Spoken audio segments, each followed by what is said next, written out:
And now, the Wad Fam Chalk Pod.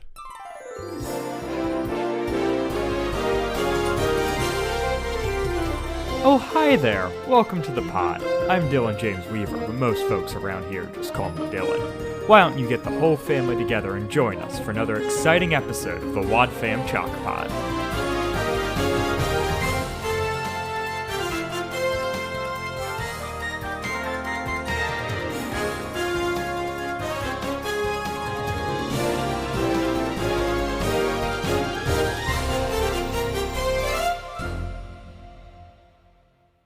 Hello and welcome to the Wad Fam Chalk Pod. I'm Dylan Weaver. And I'm Andrew Sabo. And seeing as it is guest season, we are joined once again by a very special guest. It's a returning guest.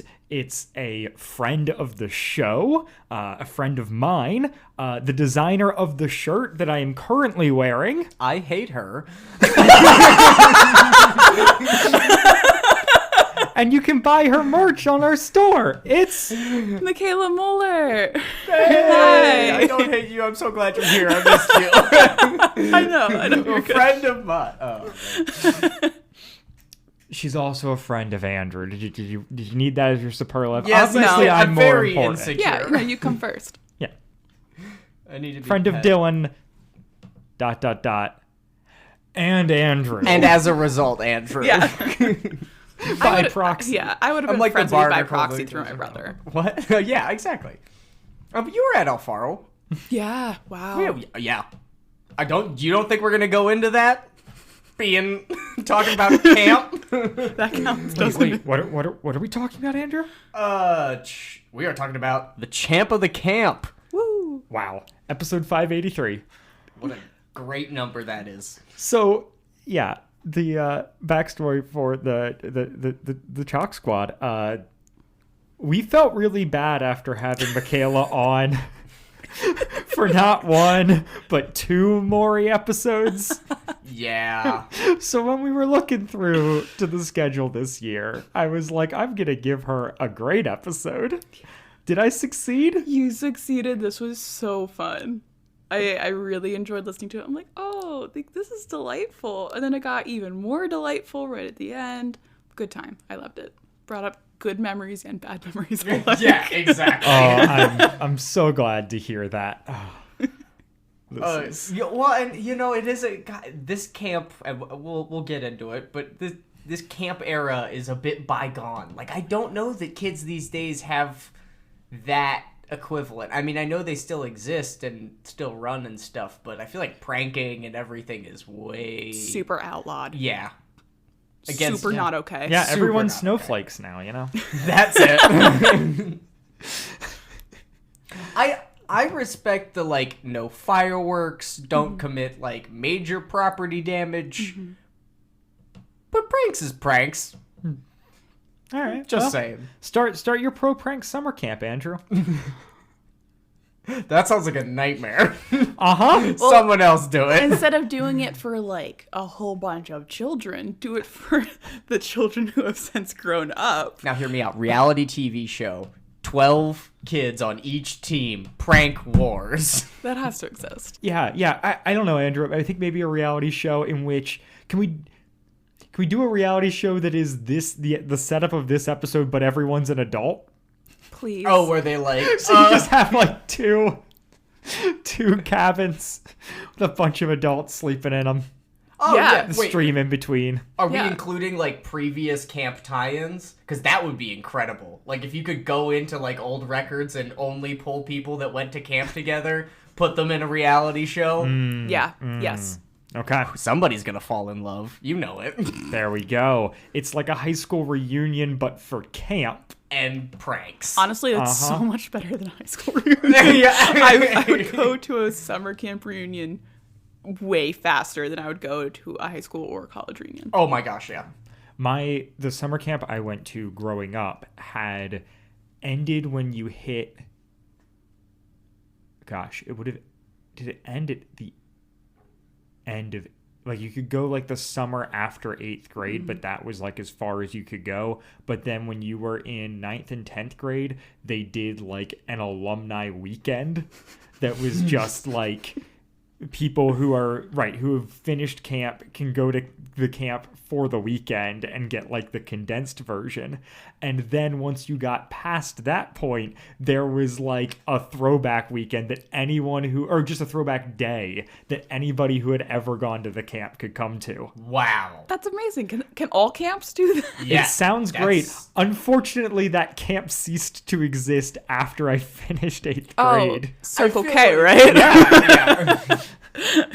So you look like a Circle K kid. Yeah, best camp. It was incredible, but like Nah. I mean, did you go to Camp Orchard Hill?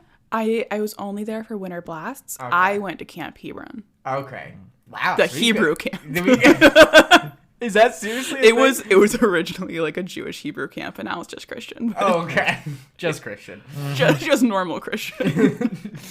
so boring. So to get into that, I don't know. Anybody got fun camp stories they want to share off the top? Do we want to weave them in as we go? We got to bring big camp energy to this episode. Big camp. Oh my gosh, I have so many. Because I did Boy Scout camp and church camp. So Boy Scout camp was yeah.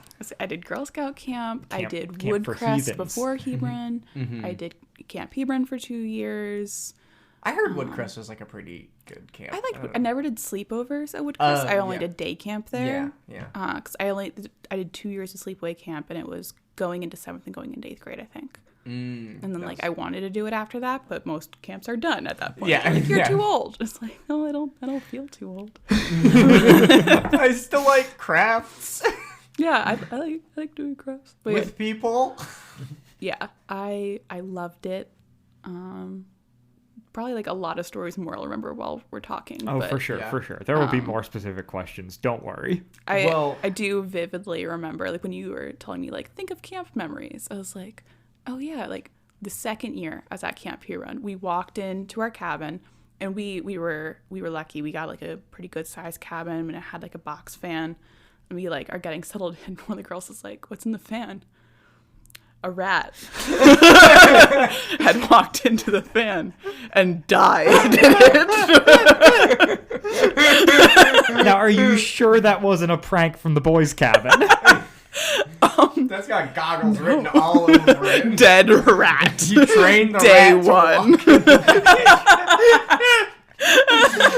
So much funnier than if you planted it. Well done, Andrew. Well done. Thank you. Kamikaze rat. Oh man. No, I've got so many. Well, because I mean, you're the oldest, but I had 2 older siblings that were really into camp. So like I heard so many stories from their prank wars, and their camp sounded like the Wild West compared to what I went to, because they could pretty much get away with anything, and they spent most of their time riding horses and shooting bow and arrow, which sounds dope. Didn't get that. Doing both simultaneously? I didn't see pictures of Disappointing. that one. I didn't see pictures. I'm not to say didn't happen. But If they weren't bareback on a horse with a bow in hand, what were they even doing? all the Mennonite children, heavily armed. Oh, the Mongols have nothing on them. Their hitboxes are tiny. Great. Anyway, so major camp memory for me, 7th grade, I got a chocolate bar with a love note attached to it, taped to the door of my cabin. And it was from a girl that I had briefly interacted with a couple times. She was wearing a Doctor Who dress. And so I said I said I like Wearing that. a dress at camp. Yeah. That is... I mean, that in and of itself deserves a compliment. I mean, as straight as But I also- was at the time, I was really serving there. That is the thing dreams are made of. What, you got a chocolate bar with a love note at camp? Yeah. Like, No. I didn't get this. She didn't give it to me. She taped it to my door, and my Right. counselor got it. And so in order for me to get it, which I didn't want to get, he made me stand up in front of the camp and sing "That's What Makes You Beautiful" during lunch. It was horrifying. It was Yeah. a nightmare. I tried my best to hit the notes, but I failed. The girl that gave me the bar wasn't even there, but the girl I did like was there. Terrible situation. The public humiliation part of camp is the worst part of camp. Circle K was so heavy on public humiliation from what I heard. No, here's me defending my camp. Yeah, I think they did an okay job. I think they handled it well. I don't know.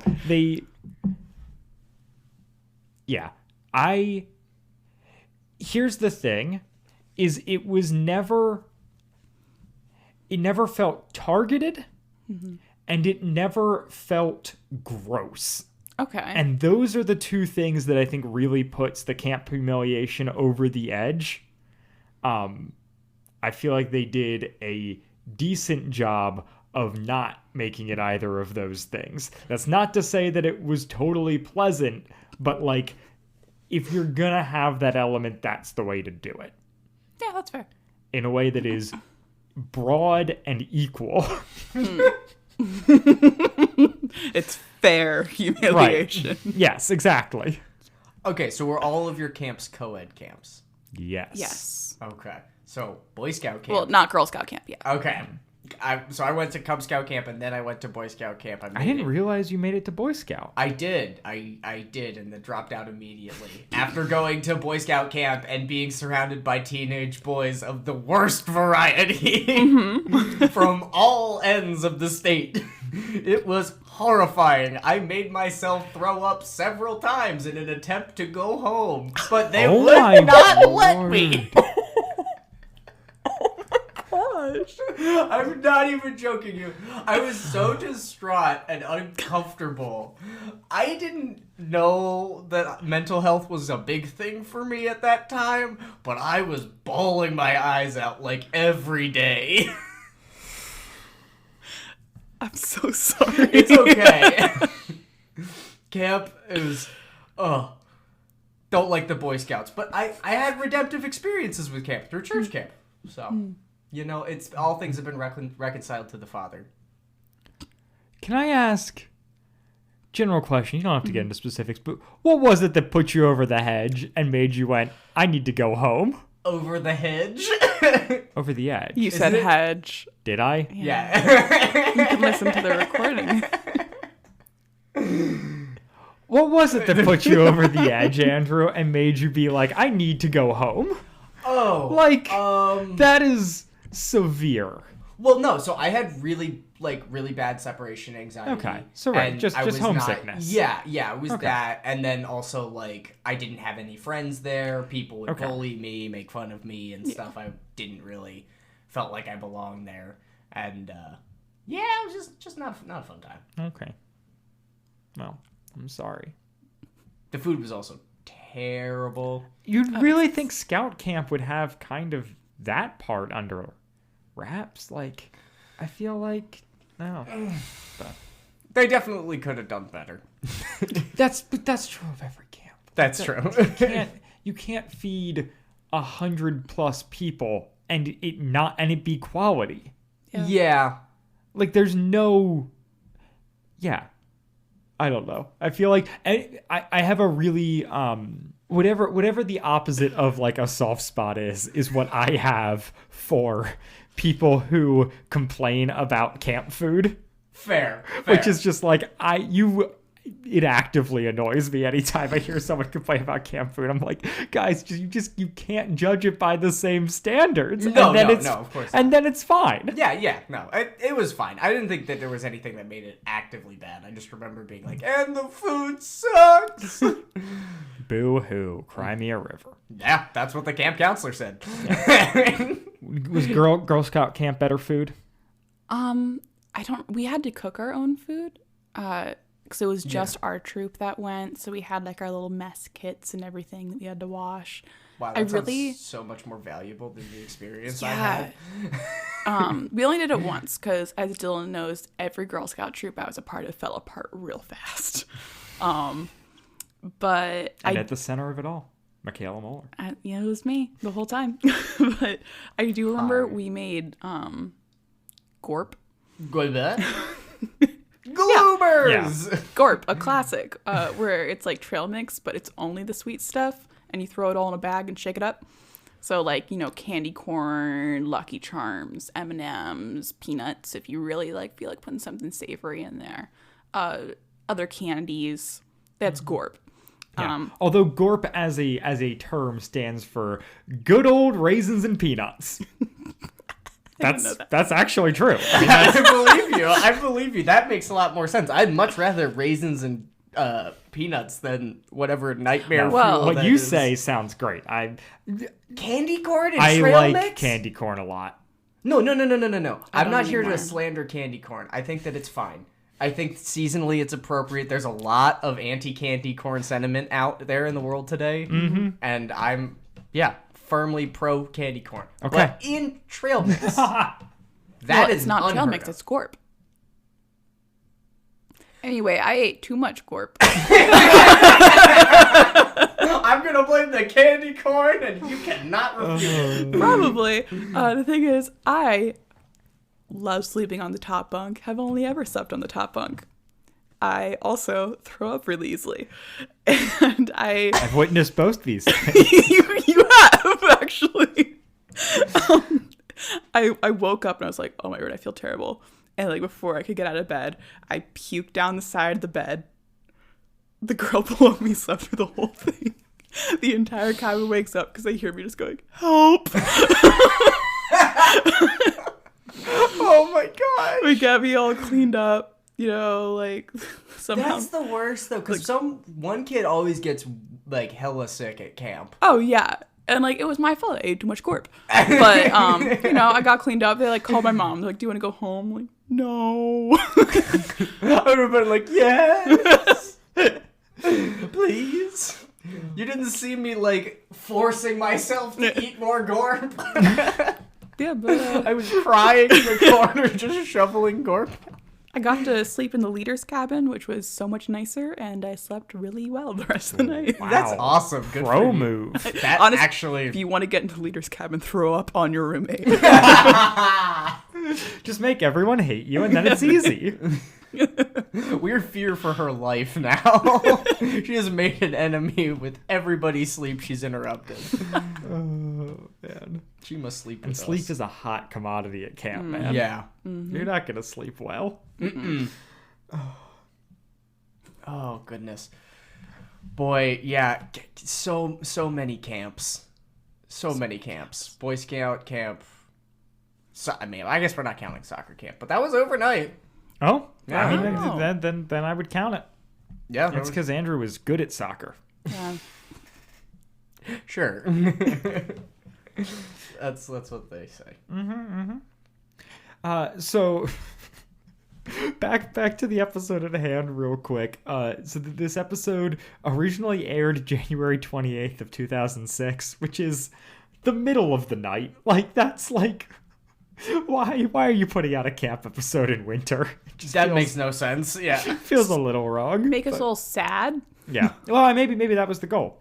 But the other thing that's notable about it being in 2006 is that this episode was on the album Lost and Found, which is of note because Lost and Found, for some crazy reason, was during this era where they split the albums onto they split them in half. So you could buy the full album, or you could buy half the album, or the other half of the album. And so there's a half of this album called The Mystery of the Lost Village that my brother owned.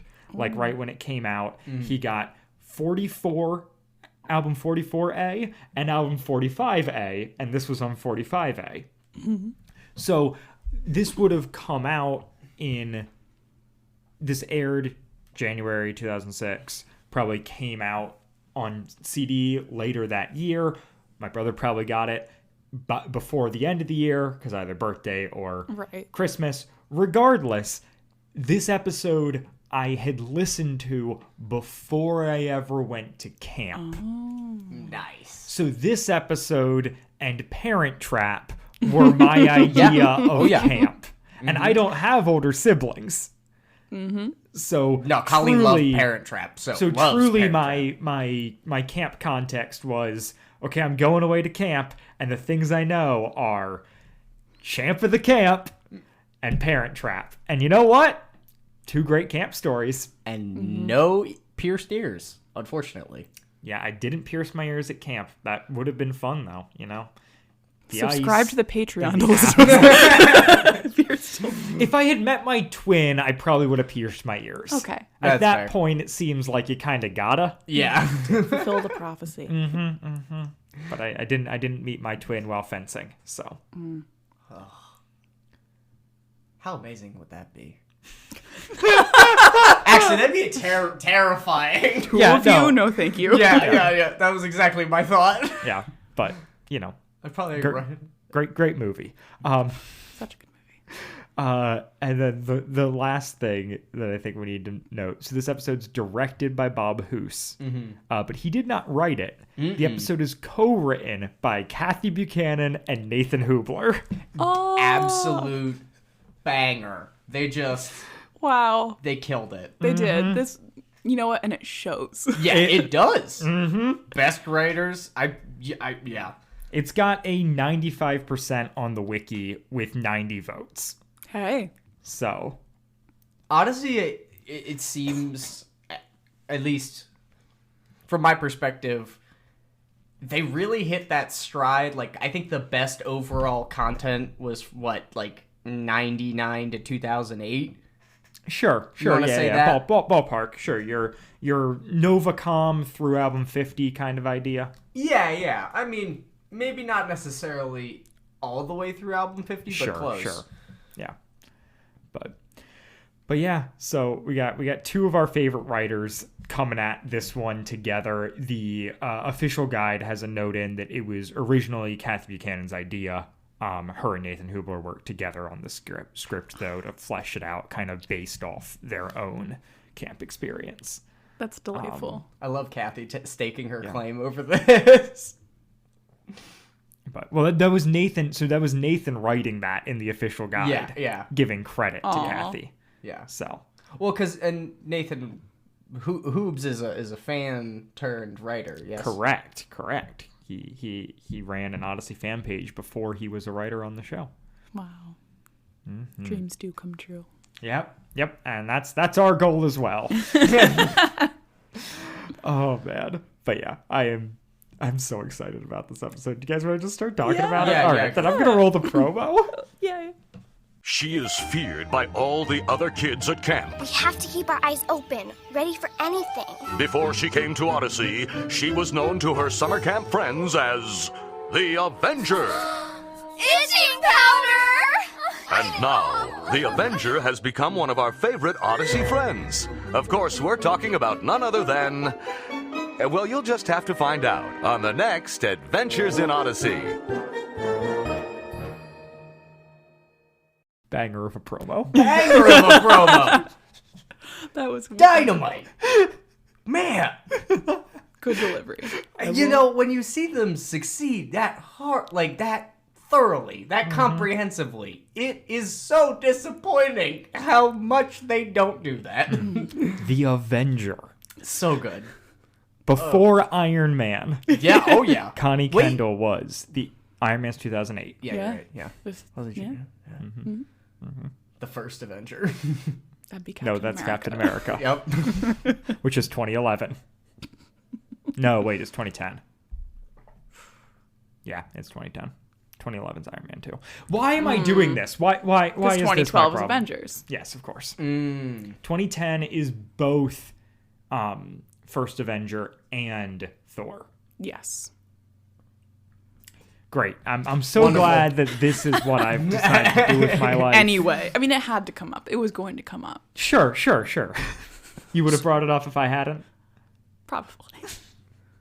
So this episode is framed with, or framed by Connie writing her book, right? 'Cause we're at Correct. this point in the Yep, show this is where... prior to Kelly erasing it. Yes. So unfortunately, Kelly does erase this story. Oh, yeah. But not from my heart. No, not for my heart or my mind. So good. Yeah, is this one you remembered? Yes. Oh, for sure. But it wasn't one It was one that, like, had so much lore around it from my siblings that, like, I specifically went to the church library and actively got it just for this episode. Like, it was not one that we had. It wasn't one that I really had any previous exposure to, but, like, in the height of my fandom, I made that happen, which, if you know my, and I actually returned that. So, if you know, yeah, if you know my behavior and reputation with the church library, there was a lot of motivation behind that. Yeah, I was helping a friend of the pod, Adam Deckard, move out this past weekend. Oh, no. And I did, in fact, find multiple Odyssey cassettes and CDs that were stolen from the church library. Did you return them today? I did not. I offered to. Did they say no? No, I offered to take them in for Adam, and he was like, don't worry about it. I was like, I kind of want to, but then I didn't. If any of them had been complete sets, I would have felt differently. Okay, yeah. Yeah. No, Yeah. No complete sets? No. Not one. They were so all mixed around. Yeah. They were in terrible shape. Oh, yeah. No. Those are... But... like the Legos from underneath a car seat. They are disgusting. They just accumulate grime. Nope. We never were allowed to have Legos in the car, probably for that reason. Mm-hmm. Wait, what? Seriously? Yeah. Oh, yeah, no. Not allowed. My parents probably should have done that. No toys in the car in general, really. Yeah, we weren't allowed to have, like, foodstuffs for a long time either. For that reason. Foodstuffs were heavily regulated in my house. Yeah. My parents really, really valued their vehicles. Yes. My dad's like a wash the truck every weekend kind of guy. That's fair. And culturally, there's a lot of people There like was that. there was no trash in the vehicles. There was no, like, it was very, very tightly regulated. No, my parents absolutely trashed their cars on a consistent basis. Still do. And now, like... Shots fired. No, If you need to reach out for support, I'm here for you. I love my mother, and she works so hard. But her car should seat 5, and it currently seats 2. Yeah. I don't let stuff accumulate, but I also don't wash my car. So I've struck a balance between No, exactly. That's how my it is for parents me. Where and it's the like, rest of the world. I try not to, like, I want it to be clean enough to be functional and not be embarrassed by it. Be like, oh, there's, last week's trash and some plates and whatever from eating a bagel on the way to record a podcast or something like that. Yeah. I am try to strike guilty that balance. of the girl sin of leaving all your fun drink containers in the car. Oh, yeah. Oh, yeah. It's like, oh no, I'm out of cup holders. Better wedge it in the door. Open it up and it's just...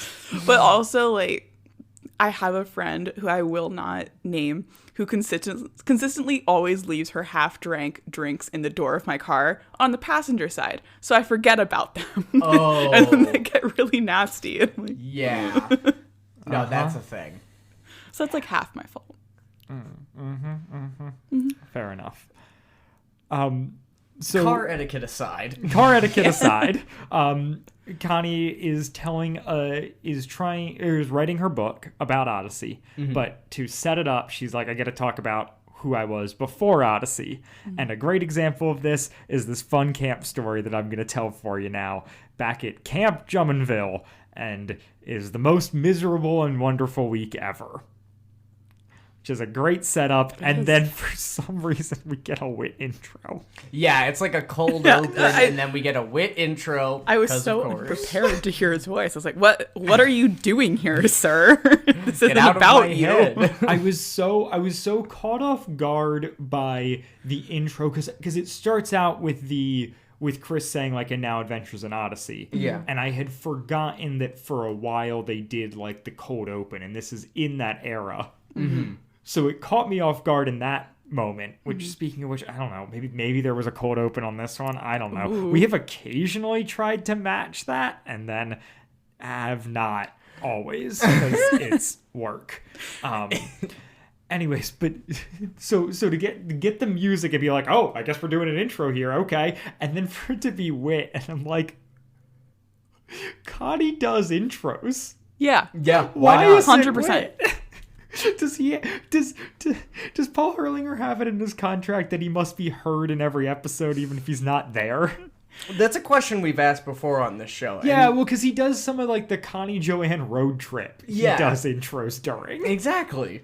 Or was it just that this episode was too heavy on women talking? Yeah. Yeah, we didn't have we enough needed to- minutes of male voices. I mean, it is so far into the episode before a man speaks. I know, it's Yeah. delightful. First time a man speaks is when Eugene interrupts. Yeah.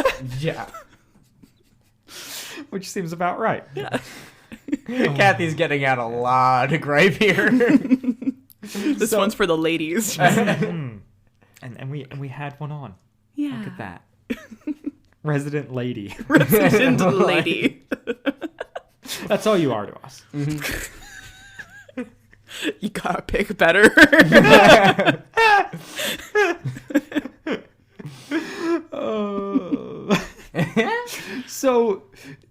So we've got summer camp. It's she sets up that this is the camp war of Connie or of the Avenger versus Goggles.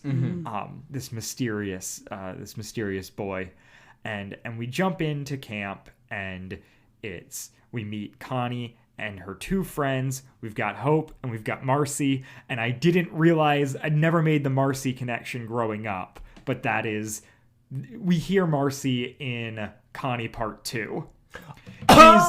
She's the girl from California who becomes a Christian, and then Connie's going to visit her. Or she's either the one who becomes the Christian or the one who's not, but she's one of Connie's friends from back home. Yeah. That's delightful. And it actually, I think the person doing the voice sounds a lot like Marcy from that early episode, who we only hear once.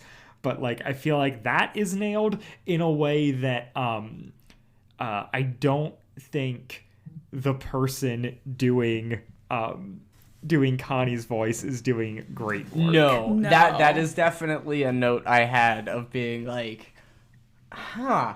I mean, I don't know why they didn't just have Connie narrate her lines. Like, why didn't you just I had that question as well, where I'm like, I think Katie Lee could do it. I don't mind the recasting. This is the only episode where Connie is not played by Katie Lee. Interesting. Oh. There's never another appearance by another voice actor except for this one. In this episode, it's Megan Smith is the actor. She's doing a good job, but she's not a great Connie. Yeah. She's the voice of Gwen in Ben 10. Oh. Oh, wow.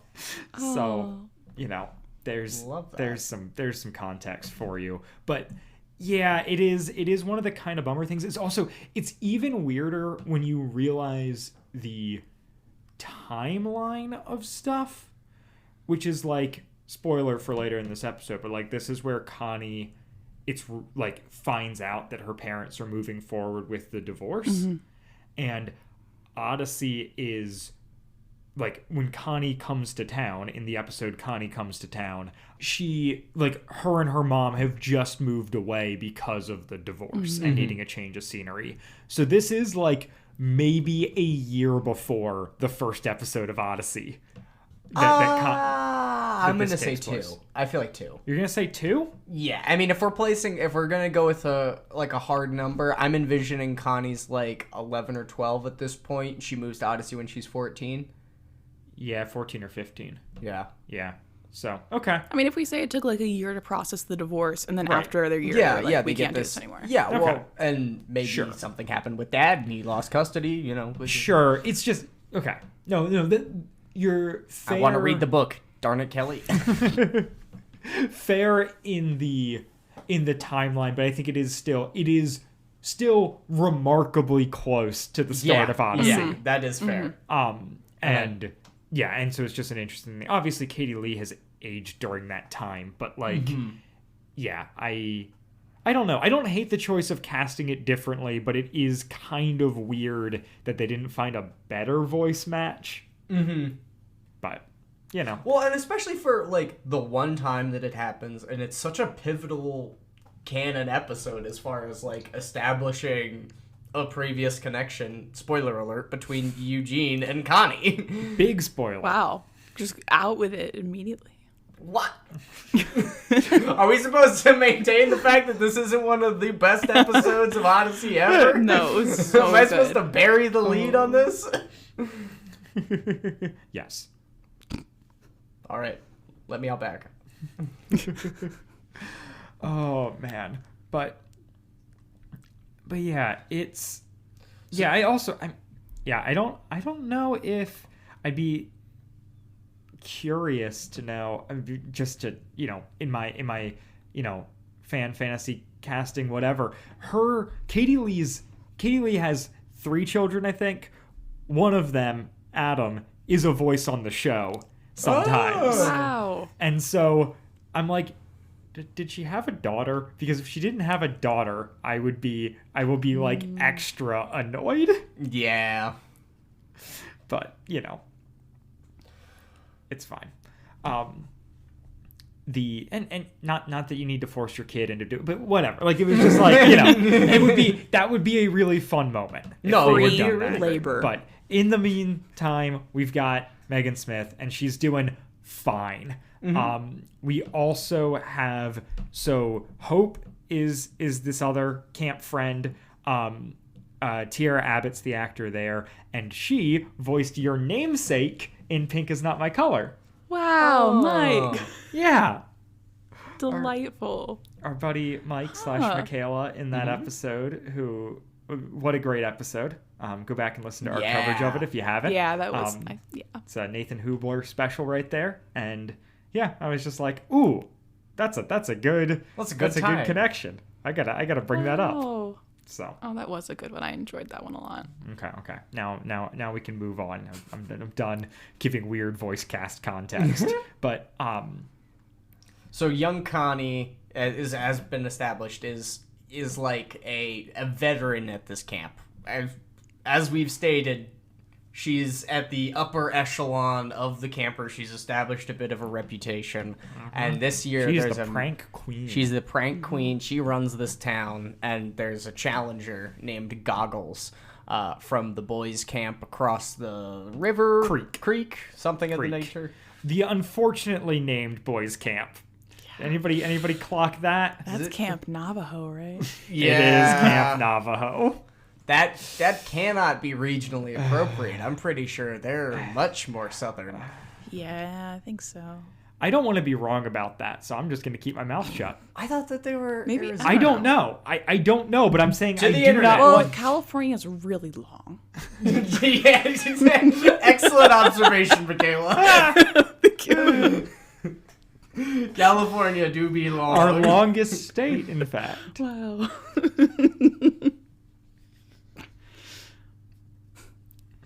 We'll wait for Andrew to Google. Yeah.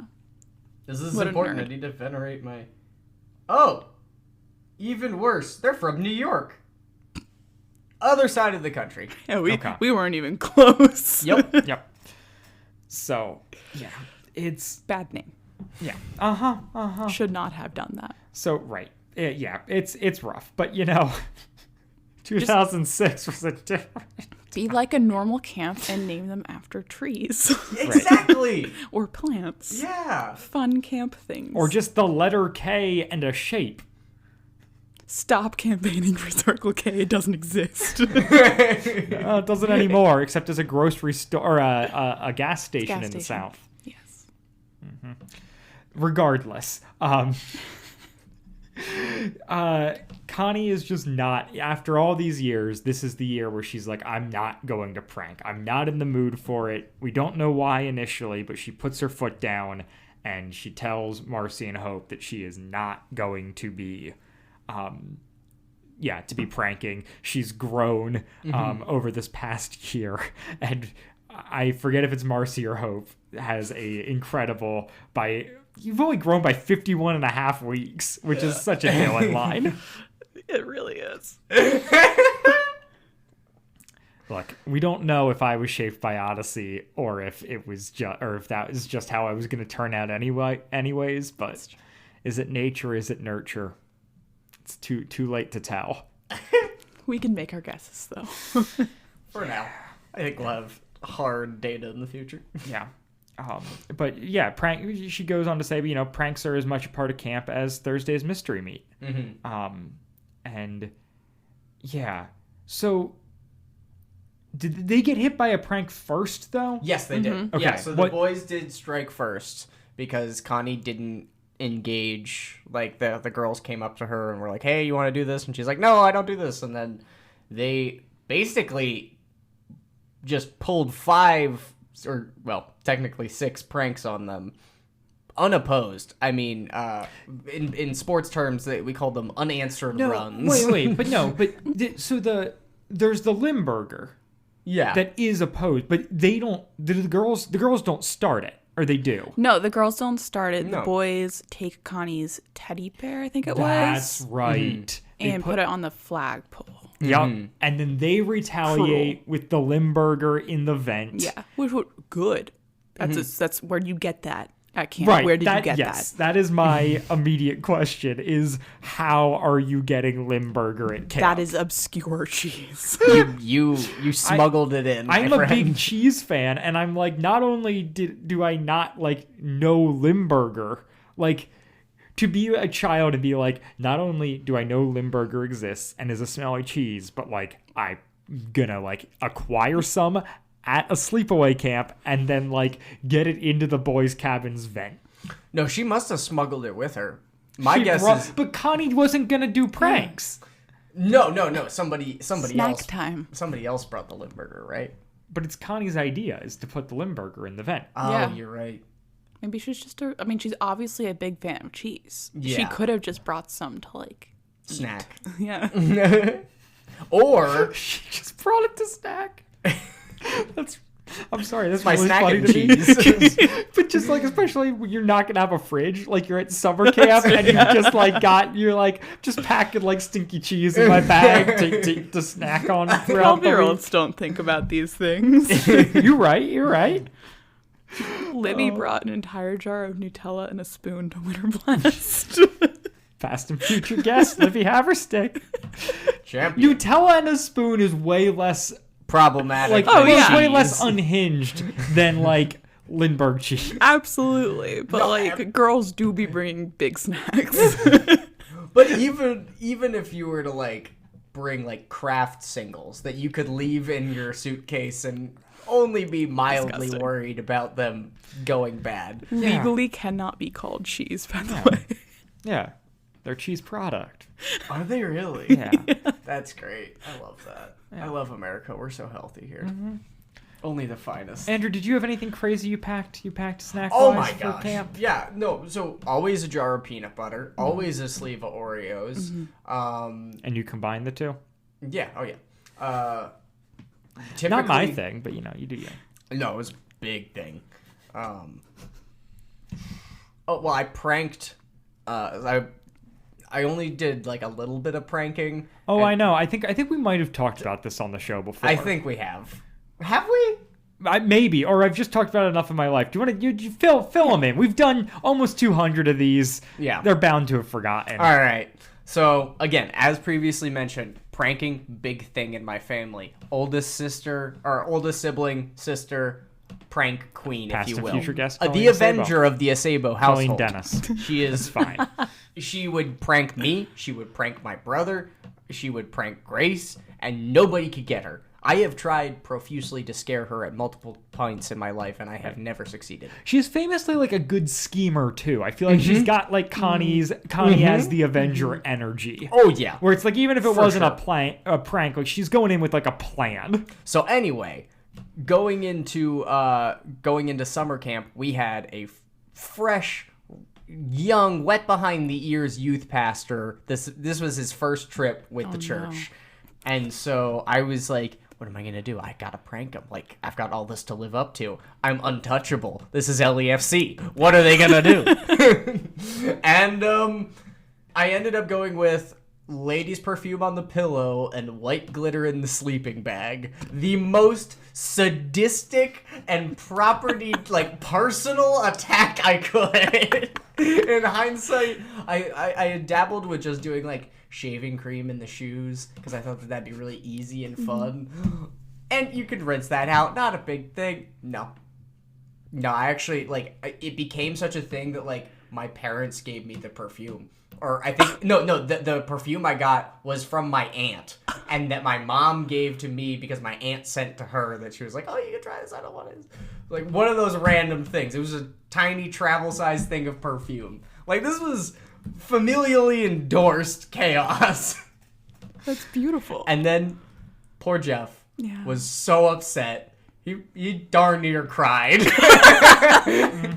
He was so upset about the situation and basically just read me the riot act for about 20 minutes and made me feel like garbage. I was like, it's just a prank.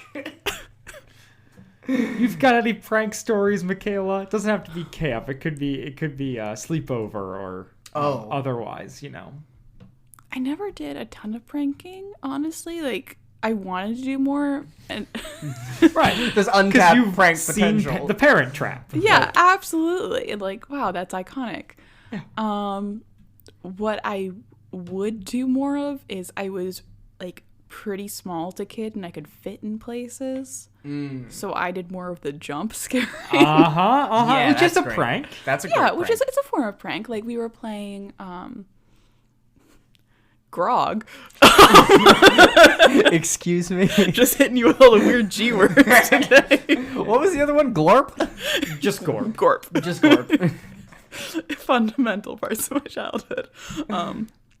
Grog is like a flashlight tag hunt, Oh, yes, but like you have to assemble the flashlight. Yeah. And like- the parts are in, like, the Yeah, batteries so are in like one there's spot. people who are it. It's like a freeze tag kind of thing. 2 people can unfreeze another person. To cut out the people who are it, you have to assemble a flashlight, and then shine the light on them. We would have lock-ins at school once a year, one for the girls, one for the guys, and we would play Grog, which is so fun in a school. Anyway, all this to say, I hid underneath. Just for background, is this public school, Mikayla? Oh, this is Mennonite school, Dylan. There it is. That makes sense. So there's not a ton of us either. And it's a smaller school. But I was hiding underneath one of the sinks, and I put a trash can in front of me in one of the bathrooms with the lights off because they're motion activated or whatever. I don't know. And I'm under there. Some of the other girls come in to hide in the bathroom. A terrible place to hide in actuality. Everyone knows you're going to hide in the bathroom stalls. They walk in, and I think as they're like walking out to leave, they have no idea I'm in there listening to their conversation the whole time.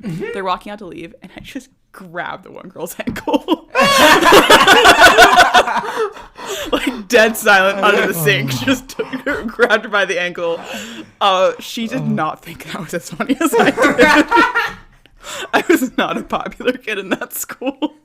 And I look back and I'm like, yeah, I get it.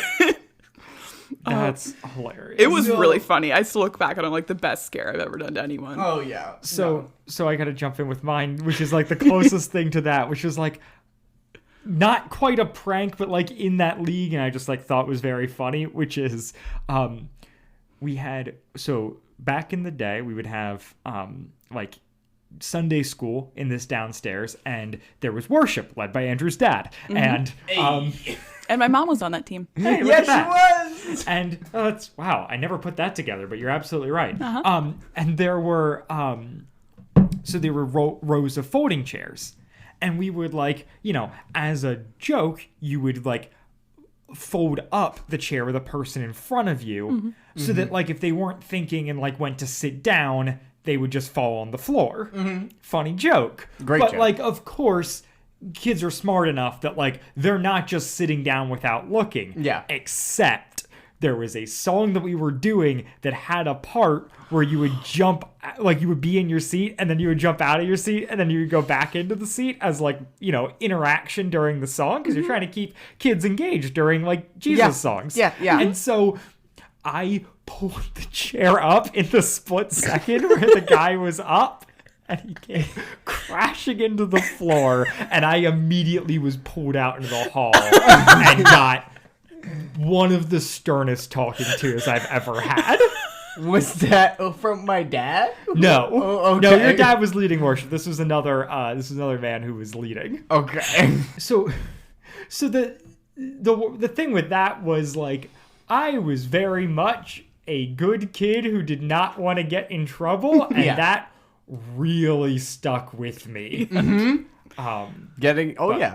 Again, not a prankster, really was like type A, good, goody two shoes, wanted to get Goody two-twos. goody two shoes, wanted to get No, that was straight your A's. sister. Yeah, That's actually pretty funny. words are hard. But Dance getting dressed down by Jeff was really bad and like stuck with me because like it felt like I had personally like hurt his feelings. You had. Why? Was this at Alfaro or a different camp? No, this was at Camp Orchard Hill. Okay, so this was pre what I did hear about later. Yeah, no. All that's getting cut, but to come back in, it is wild that the three of us were at a camp together. Yeah. I didn't think about that. I mentioned it before we started recording, Dylan. Yeah, but I hadn't fully processed. That's fair. But yeah, Different wild. time. And that Different was, I time. mean, Very different time. yeah, and I would say that was probably more akin to a Camp Jumanville because of the lack of structure and chaos. Yeah. It was supposed to be a missions trip, to be fair. It was missions camp. It was a nice between. I was there as a leader. You did your best. I did. So oh, sorry. Okay, can I do one more? Can I do one more prank story? I gotta Yes, ask yes, you guys. please, When please. else do you have this opportunity? Yeah. So this one involves your brother. Oh. So Brendan Acebo, past and future guest. I'm gonna say that more this episode than any other. Was my leader for my first year of middle school of youth group, and was then my leader at camp. And we had a new youth pastor whose first weekend was at camp, or was a winter retreat. Was that at Arthur? camp. It was. Past and future guest Arthur was. There it is. And we were, so Brendan, coming from the family of pranksters, was scheming with me as one of the students and maybe some of the other students on like some way to like prank the new guy at camp. Yeah. And what we landed on was pouring hot chocolate mix on him in the shower. Oh no. That's I feel like pretty harmless. We got as far as sourcing the hot chocolate mix. And then the camp director was like, look, I'm not going to tell you not to, but also don't. So shout out to that guy. It did not happen. We did not do it. Which is good because It would not have gone well. Arthur would have reacted worse than Jeff. Oh, probably. for sure. Yeah, no, that would not have gone over well. It probably would have. Who knows? Arthur might not have even been a podcast guest if I had done that. Yeah. But yeah, we got so close. I think shower pranks are the best pranks. And this is Because it's when you're at your most vulnerable? yes, yeah. Well, and also they're the quickest to clean up. Okay. Sure. Right? So hot chocolate That's under so the shower. sticky, though. A soup shower. You tape bouillon cubes to the inside of the shower head. Soup shower? No? No, Andrew, no. That's not something I know of. You could like throwing like rubber snakes and stuff over the ledge. Like I used to do that Weak shit all the sauce. time. Or even just if you can sneak into the shower when somebody's been in there for a really long time, it's really steamy, and just dump a thing of cold water on Sure, them. classic. Yeah. So great. Yeah. I don't know. Best prank. Hurts the least amount of people. You know, toilet pranks are also fun. Door pranks are great. But shower pranks, I feel like that's just the most fun with the least harm. Okay. Wow. Oh, that does remind me. I don't know if this counts as a prank or just bullying my younger brother. Perfect way to start a story.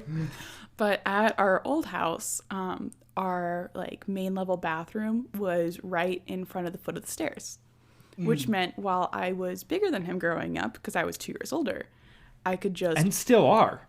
I am still 2 years older, but I'm no longer bigger than him. I could just brace my back against the door and put my feet on the bottom of the stairs and he wouldn't be able to open up the bathroom door. And I would stand there for like 10 minutes, just holding, and he would just be like screaming at the door. And like once he got stronger, he could like, I'd let him open it a little bit, and I just, push back. Right, and just because no slam the matter door how shut. strong you are, you're not gonna beat legs. Yeah. And like with the wall as support. Legs Like, and that's- leverage. Right. For many years, every time he went to the bathroom, I would just stand in front of the door and hold him in. And I don't even know how many years I did that, but like a lot of his childhood. Is insane. That's beautiful, is what that is. Yeah, and I count that as like revenge in some way for the amount of times that he unintentionally would walk in on me in the bathroom. Because our bathroom door was also next to our garage door, and he would just mess them up and walk into the bathroom instead. Wow. That's one. I did lock it once, and guess who got yelled at by their mother for locking the bathroom door? Wow. And guess who didn't get in trouble for almost opening that door? That's right, my brother. So you want to know what I did next time that I will count as a prank? I heard him walking. He'd been asked to take out the recycling. I'm like, he's going to open up the wrong door. And I sit there, I like cover myself with toilet paper and be proper. And he opens the door, and I scream as loud as I possibly can. Like, I had like breathed in before he opened the door, right? And I like screamed so loud. And I still got in trouble for that one. Mikayla, I'm so sorry. I feel like Matt got too much benefit from your parents. Yeah. Without a doubt. But I locked him in that bathroom enough times to make up for it. Oh, Well, that was the thing. I always felt like it was the reverse, where it was the girls that got all the respect, and the boys were just kind of catering to what was going on. It depends on the household. Yeah. What about for you?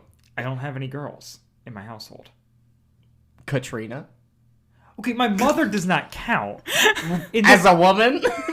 But we're talking about because we're talking about Yeah, sibling yeah. situations and whatnot. It's like I was the oldest, so I was the most favored. But if I had a sister, she probably would have had an edge on me. That's fair. So they put the smelly cheese in the boys' vents. 30 minutes later. But unfortunately, the prank is foiled because this really smart guy named Goggles noticed the vents. Nerd. Uh-huh. I love it. It's so good. He's like, those vents are out of place, and he finds the cheese, and he gave them the cheese back. Which honestly, so good. baller move. Oh, it's incredible. That is a baller move, but I totally would have eaten the cheese. Unless it was bad, unless it was actively. Oh, it's stinky. Yeah, but some cheese is good stinky, right? Yeah. Blue cheese and such? Oh. But don't you want to kiss girls at summer camp? Depends on the summer camp. There's definitely been ones where I was much more motivated than others. There was always some motivation. Oh, well, no, because if I had a girlfriend at the time, girlfriend wasn't at summer camp, then that's a whole different situation. Wow. Then all this charisma is tamed, and I just got to play carpet ball like everybody else. I forgot that children date. Yep. Also, Andrew is such a monogamist. Such a monogamist. I am. I'm very know. loyal to my That romantic wasn't partner. a joke. Just I'm the way just you like, I said know it, you're plenty of people who would not have been that loyal as children over summer camp. But Andrew started dating at a very young age and was very loyal. Yeah, oh yeah, like a dog.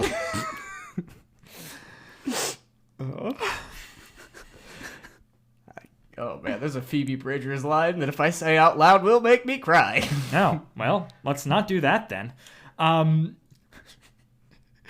So the next prank it's the best one, right? Hands down. Eugene or Goggles rigs polka music to randomly start playing underneath their floor, and it just starts and stops intermittently. Which is And Absolutely that's beautiful. genius. Yeah. There's one prank that might top it later, but that is truly amazing as a prank. No, I do think that the six pranks. Yeah. I think that's the best prank. Yeah, Oh, that's what I was gonna say. Iconic. Yeah. So right. So the next one's itching powder. Homemade itching powder though. Sure, That DIY. part. I So it's love like, that. where in the world would you get it that at camp? You know, like now Right. we have two You things bring in a row. it.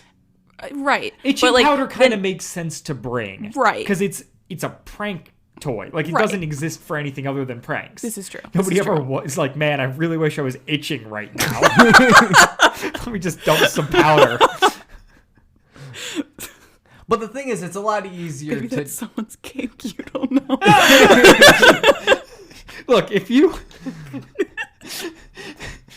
No. I'm not finishing that one. We can move on. Tweet at Mikayla, not me. Please tweet at me. I'm really curious now. It's like the peely skin thing, but just itching. Just itching. So right. So they go from itching powder to two ones that we don't witness but involve snails and an X-ray machine. That one I want to hear more about, but I almost love just not knowing, Yeah. which is the point. But Right. So there was a specific thing that this is from the official guide that Nathan and Kathy were working on when writing this, which was coming up with pranks that were fun but wouldn't be things that kids could replicate because they can't be a bad influence. And I think they honestly, like, I think that is threaded pretty well. Yeah, where I'm actually like, beautifully. It really lends, like, it really, I don't know, brings clarity to the whole Limburger thing. When you're like, oh, that was their option of, this is a prank, kids are going to understand why this is funny, also kids aren't going to be able to do this. Itching powder just feels like, hey, that's one they're going to do regardless. Yeah. So That's that's a a good point. freebie. Yeah. And then, right, like rigging up... Replacing boards on a bridge, though. Right, Wow, not yeah. something they're going to do. Like, finding, putting a stereo below the floorboards. Like, a lot of that stuff is just, like... not gonna happen. Right. And so there's the difficulty, which as an adult is like, okay, I need to like suspend my Right. disbelief a bit here. But as a child, it makes so much sense because you're just like, well, yes, of course. These are great Yeah. pranks, but also you're never going to be able to carry them out. So like, mission accomplished. Of course, Good job, nowadays we writers. have like fart spray, liquid ass, or like if you live in the middle of nowhere, you can just buy some deer pee. And they work just as well. Yep. Oh? I've never actually used any of them, but I did try to get the senior prank at Manheim Township to be them putting a whole bunch of fart spray into the air vents. And they almost did it before they realized, like, that one actually could get them suspended. Not me, though. I didn't go there. Which is why I suggested it, knowing full well how much trouble they could get into. Because I did not like them. Yeah. It's very funny. No, that is incredible. Yeah, so then they get this riddle after those 5 pranks. They get like a little riddle poem note that's like, that ends in, you got us once, but we got you 6. Mm-hmm. And they go through and they count, and there's only 5. And so they're like, oh, there's gonna be one more. And they stay up the entire night waiting for the prank. And in the morning walk out, and on the door is just a sticky note with the number 6 written on it. So good. And that was So the prank. good. It was all psychological, and it's incredible. Just a complete, like, prank dominance. Honestly, I mean, like, this is... you can't recover from that. You've been destroyed. Like... Yeah, no, it's brilliant, but I don't know, how do you guys feel about the one-sidedness of this prank war? Like, the guys hit the girls first, the girls retaliate and fail, and the guys just unrelentingly pile on them? I mean, It's a war. I don't know, man. there are no rules to war. My question is more for the adults in the room that didn't step in before this. Yeah, I was gonna say, Like, they get really upset by the end, but boy. the biggest rule of like prank wars at camps is don't let the adults know you're doing it. Yeah. Right. And yet somehow the counselors know. Anyway, and being like a girl who has been to camp and remembers how guys were the age, and being as you were guys at the age, it makes sense. Like, Well, and if you want to call it like guys at the age are HR so culture mean. or whatever, but like I do think that there was such a strong prank culture that has really dissipated. I would say it's like transformed to like what weird people do on YouTube now, where they're like, oh, I duct tape D batteries to my nipples and let's see if we can complete the current, like that sort of thing. Send the link. It doesn't work. They are hairy.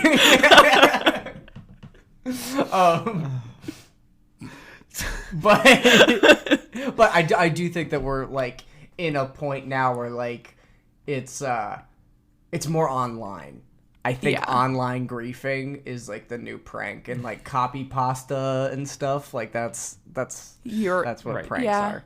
Yeah, cyberbullying has replaced pranking. Yes, it's great, and it's clearly done wonders for the youth of America and their mental health. Which was famously great to begin with. Yeah. Speaking of which, we have is at this point that so Hope and Marcy are really pushing Connie to come up with some master plan to retaliate. They are failing without her, and it's also less fun for them without her. And so they, really push her on it. And losing sucks. Yeah, They're losing terrible. sucks. They should step up their game.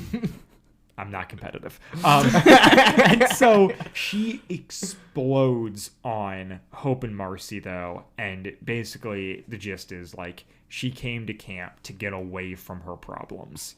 She just wants to be here and be removed from it all and not like get caught up in all of this nonsense.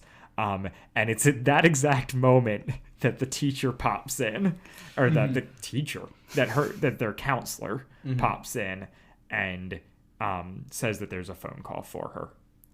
And she goes, and it's the news that her parents are getting a divorce, which is the thing that's been like hanging over this whole episode, but it hasn't been like stated yet. Yeah. And I just respect that so much as a writing choice of like they're building that there is some external factor here, but they trust the audience enough that they don't have to spell it out initially. And that's both like you have the long history of Connie as a character, but you also like, you have the opportunity here to just, I don't know, treat your listeners as mature people who it's like they don't need to be force-fed this. They can understand that Connie's going through something even if they don't know what that is, and then like at this point in the episode we'll bring it out. Yeah. I mean, I do feel like that would be like a distinct stylistic difference between like a Paul McCusker or a Phil Lawler and like your Kathy Buchanan and Nathan Hubler's, where they do like to kind of leave the audience, regardless of age, in a little bit more suspense for longer periods of time without kind of show explaining everything. No, it was really, really well done. Though I will say, super messed up on the parents' part to call her during camp and say that it can wait. It can wait. Totally can wait. You do not need to do that. Great point.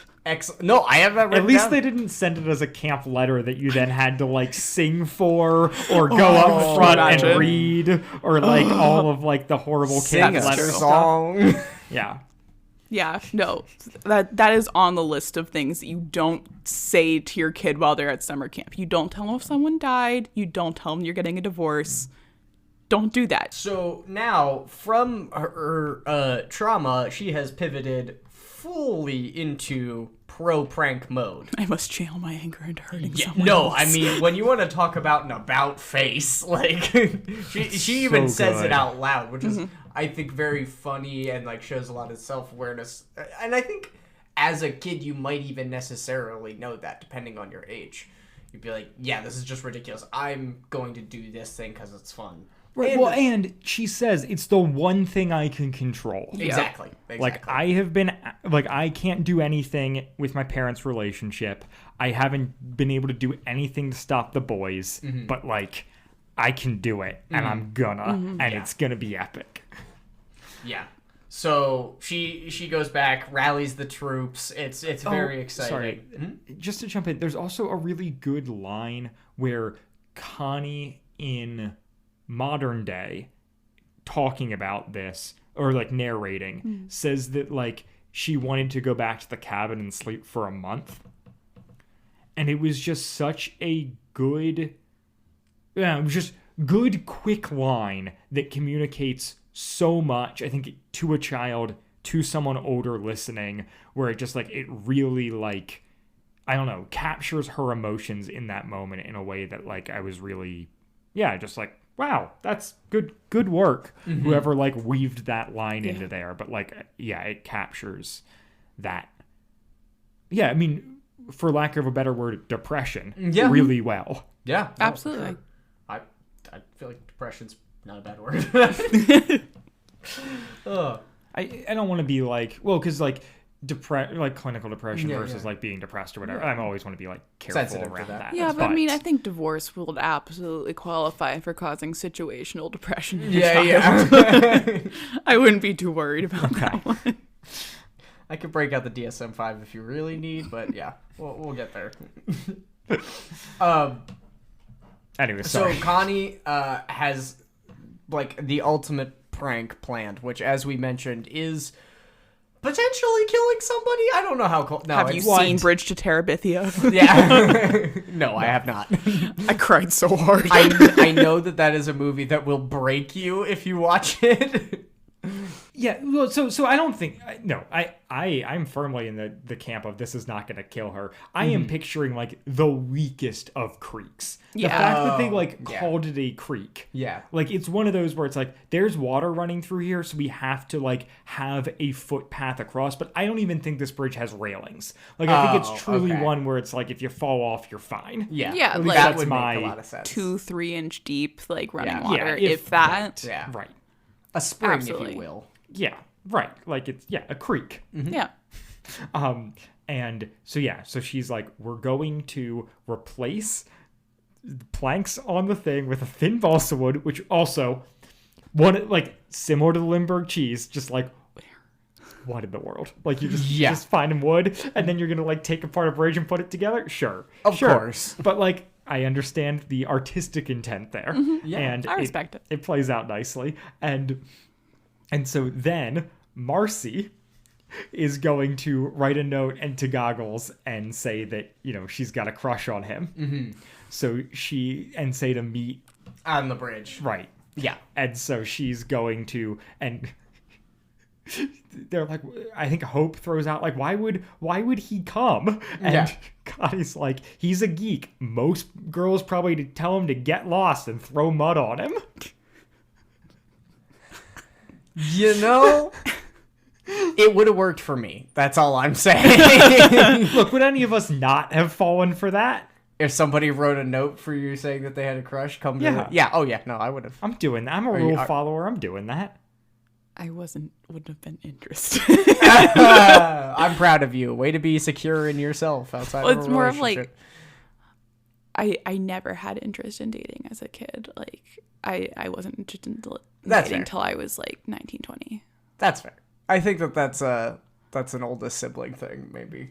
Or depression. I mean, I was not going to be like I was bad at dating people, but I was very interested from an early age. If anything, I've gotten less interested over time. Oh, wow. Because I feel like I probably, well, at the beginning of the show is probably around your peak not interested in dating, or maybe not. Yeah, probably not too far off. I don't know. I haven't been on a date in 6 years. Proud of you, buddy. Abstinence is the way. Dating celibacy. Dating celibacy. I'm saving my dates for marriage. It's just a big old cabinet full of dates. Oh. And I went on my first date almost a year ago, so in my entire life. I went on my first date when I was 12. I walked into Linnet's. We went, we had food. I paid, and I walked home. Yeah. Working hard for it. Absolutely Really bananas. industrious. Oh, man. Serial monogamist, Andrew Sabo. Serial monogamist. So, Maybe the worst kind of person. no. Definitely not. No. Yeah, I guess that's right. Yeah, I guess I could be a cheating bastard. Right. Yeah. Right there on the table. You could have kissed someone at camp while you had a girlfriend at home, but you didn't. No, I was a man of scruples. And by that I mean just a horrible guilty conscience. If that's what does it. Whatever gets the job done, man. This podcast is anti-cheating. That is Yeah, true. I think we can all firmly back that one. Yup. Dylan. Unless it's your taxes, then go for it. Oh, man. Things you can cheat on. Taxes. The military draft.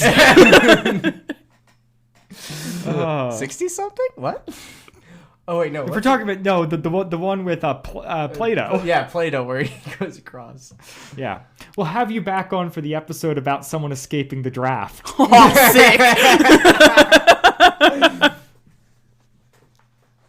Oh, man. Can't wait. What if instead of covering episodes we like, we just cover episodes that are horribly historically inaccurate? Only if you want to do all the historical research, Andrew. Don't tempt me with a good time, Dylan. Love me. I'm going to be Wikipedia. graduated soon. Great. That's what you're going to have time for then. Yep. So Marcy, codename Muskrat. Poor girl. Okay, those things are mean. How did she wind up with Muskrat? Maybe she found the cheese? What? She didn't find the sheet. No, it was just given back to her. Not all rats like cheese. Don't profile rats. Okay, wait Is that what you were going for? Yeah. A muskrat is not a rat. And mice are what like cheese. Yeah, go back to college, idiot. You thought you were going to be graduated soon, but actually No. it's another 4 years. No. It's wait a minute. You mean to tell me if I offer a piece of cheese to a rat, it's not going to take No, rats are fine, but the stereotype is mice. But also, a muskrat is not a rat. What is a muskrat? It's like a groundhog. Oh! They're messed up little creatures.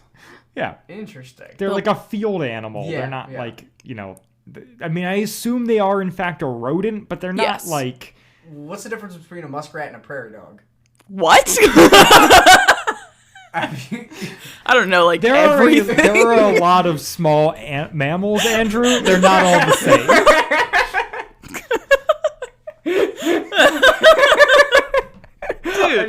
Dude. First of all, one's in the prairie.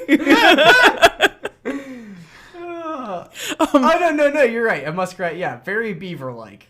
Right. Yeah, it's in like the groundhog family. It's like a groundhog with a tail, right? So, And a bit more pointy of a nose. yeah. Yeah. They bite. Yeah. No, don't mess with a muskrat. Or Marcy. Or Marcy. Codename Muskrat. So she goes, I'm just saying, like, I love that it's her nickname. It just doesn't feel It's not flattering. right. No. And it doesn't feel powerful either. No, it doesn't. Even, like, the beaver would have been more powerful. Wait, Right. I have a It's camp like time. Peter Pettigrew when you're like, if Oh, yeah. he turns into a rat, of course he sucks. Yeah. Yeah. Like we've What's your got powerful name? a Patrick? stag, we've got a Dog. I was gonna Doggy. say a deer, but that is the stag. Yep. Yeah. We've got a wolf, and then we've got a rat. Yep. My camp tie-in. I remember, like as a get to know you thing at camp, we would do a thing where like in a circle we'd learn everyone's names on the first day. We'd say our name, and then in our case, an adjective that describes us that starts with the same letter as our first name. Maybe they did like animals. Anyway, You went with muskratty. I chose malicious. Malicious, huh? Malicious. I was a child. I was like It's a big fancy word. 12. You probably thought that like people would be like, "Whoa, that's different," and it was. I was so edgy, guys. Yeah. You wanted to be goth so bad. I wanted to be God so bad, but I wasn't allowed to be. Stupid suburbia. I had my black hoodie with the paint splatters, and that's it. Hey, you know, that's at least there's something It's a there. good hoodie. It had earbuds in the drawstrings. What a terrible What? design. Yeah, You earbuds. never saw those? Earbuds in the drawstrings, aux cord in the pocket. Died the first time I went through the wash. Yeah, that's yep. But Did you they know, not- you looked sick wearing it. That's fair. That was so cool in 2012. Like, I never saw that. No, I always just threaded it up underneath my shirt like a normal person. you had to be like the real emo. I still do that. Shout out to me who wears earbuds with the cords every day. I might be the only person under 40 Yeah. who can claim that. No, I think you could safely say 28 to 30. I think. In your defense, I would be too had wireless earbuds not been bought for me. Yeah. But yeah. Whatever. You know, I stand by it, kind of. So Marcy goes out to meet Goggles, and in the meantime, the camp counselor, she's Miss, right? She's Miss someone? Brumford? Yeah, no, wait, maybe? Her name sounded mean. Yeah, well, it's the weird thing where I'm like, the camp counselor seems like an adult. Yeah. They're explaining that she's Miss, so she's not married, but she doesn't feel like, I feel like camp counselors were always like older kids, maybe a college student, and you would always call them by their name. Absolutely. Belford. High school to Right. college. The fact that she's first name basis. Right. Miss Belford? Like, imagine having a camp counselor who you had to call with, like, an article in front and their last name. Like, it's not even like Miss Jackie. Yeah. Like, We gotta teach these kids respect. Respect your elders' children. yeah, it's weird. I don't understand. And it either. maybe she's, like, a head counselor and there are other counselors under her or something, but it's still... It does seem like a unreasonable amount of formality for like 10 o'clock at night. Right. 10:30. During, like, the first year or two of the show, Connie is a camp counselor for, like, Lucy. And that makes sense. Yeah, and they call her Connie. They don't call her Miss Kendall. Right. Yeah. That's just Eugene's thing. Yep. So, this is, I think, the best joke of the episode. Yes. Which is, we have Miss Belford say to Connie, she's telling her, like, you can't do any more pranks. The next person who we find doing a prank is going to get sent down. I don't care, like, who started it. And she says, I know you guys think that pranks are as much a part of camp as Thursday's ham loaf. Yeah. Great. Which is a callback with a step forward. Yeah. So good. It is Because so then good. Connie gets to go, oh, so that's what the mystery meat That's is. what it's Yeah. supposed to be. And it's perfect. It's so subtle. It's so funny. I mean, it's not like entirely subtle, but like Connie's response just like, oh, and they Yeah. keep going. But like, Yeah, but it's just right. It's the we're repeating a line but changing it in just like the perfect way. And yeah, it made me so happy. I love it there. Also, ham loaf, not like a universal thing, right? no, Like I ham thought loaf that was is like very super our like area.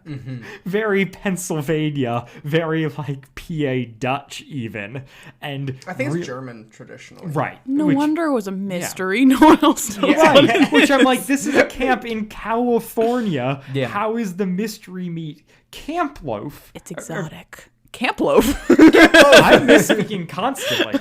Like, this is a Camp loaf.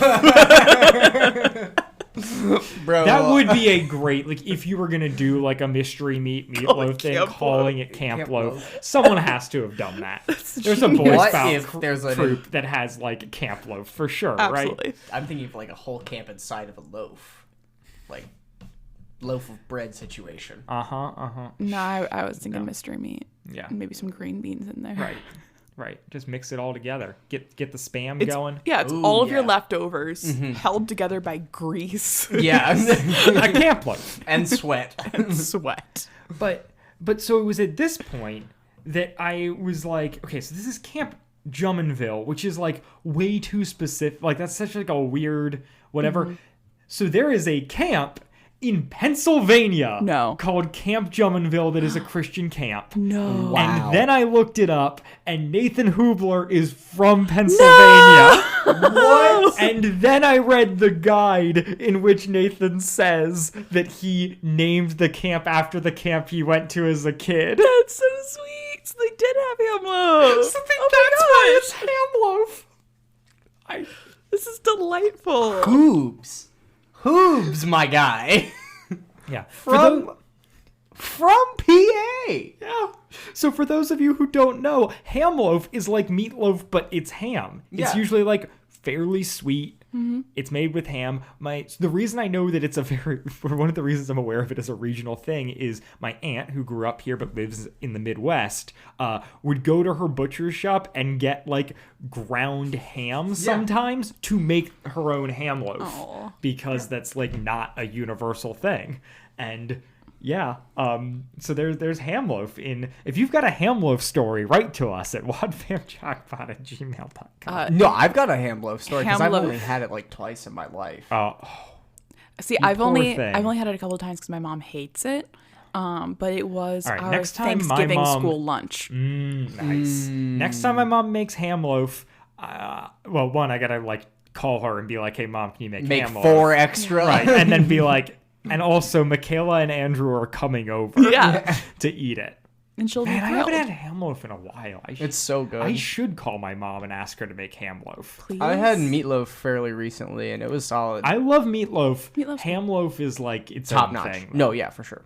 The texture of ham loaf. I is had, the only time that I had ham loaf, it was my mom's old boss that she had just retired. So we all went out to her house for dinner, and she's like this Mennonite fairy lady that lives in the woods, according to my imagination. And a literal cabin she built by herself. incredible. And she made homemade ham loaf, and it was just like the most perfect thing ever. And I've like haven't gotten it since because I feel like I got the Aristotle like peak form of divine ham loaf, and everything else is just gesturing toward it. Maybe that's why I'm so sad all the time. It probably you haven't is. had enough ham loaf. I need more ham loaf. Yeah. Well, we'll get it on the books. Please. So the camp counselor continues and say about lecturing the girls. Once again, I'm like, they haven't pranked back. I mean, they did that first time, but then like they it was foiled. But why? So why are They they had the a ones second failed responsible one. for this? The bucket of seaweed. Oh, I forgot about the bucket of seaweed. Good call. Good call. Okay. The classic bucket over the door. Like, right. again, one that Right. you can tell to kids because Right. they all Yeah. already are going to True. be doing True. it. And of course, you're getting seaweed in the middle of the woods in California. In the creek, obviously. Yeah. Although it's California, maybe it is coastal. Yeah, I Yeah. don't know. This camp could be anywhere, really. It really, I mean, in California, it could be anywhere. But so there's a line that she has, which is, they started it, you continued it, I'm ending it. And that is a line that has rung through my ears for like a decade at this point, yeah. if not more. Like, for whatever reason, as soon as that line started, I was like, oh yeah, I know this one. This is a great one. I've probably like bastardized it in my own speech before. Like, Gonna use it on your kids someday. oh, for sure. They also say it in like the Aristocats. There's like basically the exact same phrase of like, Oh. they started it, you continue it, I'm ending it now. Oh, okay. So I thought I've never actually seen Aristocats. I just know that like the girls don't start fights, but we do finish them. is that from Aristocats? Yeah. Yeah, so much sass. I've never seen Aristocats either. My sister loved it. There you go. Pretty sure I was not allowed to watch it. I don't remember why. Sure. Probably the sass. Probably the sass. They were two sassy cats. Yeah. I mean, the line you just said would not have flown in your house. So, you know, So then, right, if anyone tries one more prank, they're going to be sent home. But unfortunately, this prank is already in motion, and Connie is convinced that that even if she is not the perpetrator, in that, like, Marcy's the one actually, like, going out and who's going to be there, but, like, she's going to be the one who gets in trouble. Yeah, it'd be traced back to her. Right. And so she is like, decides to go out and see if she can find him, because she's like, I'm getting sent home if I don't stop it, so let me see if I can stop, and if I get sent home in that, like, so be it. And immediately she walks out and Miss Belford's there. Yep, gets caught. She's like, oh, I'm going to the bathroom. Well, also, it means for me, like, I'm really sneaky. Don't worry, guys. I'm so sneaky. Hi. Hello. Yes, nothing to see here. With camp, she could hear that right through the door. Yeah. Oh yeah. Also, so just quiet. like, but I love the camp thing here of the bathrooms not being a part Absolutely. of the Oh, yeah.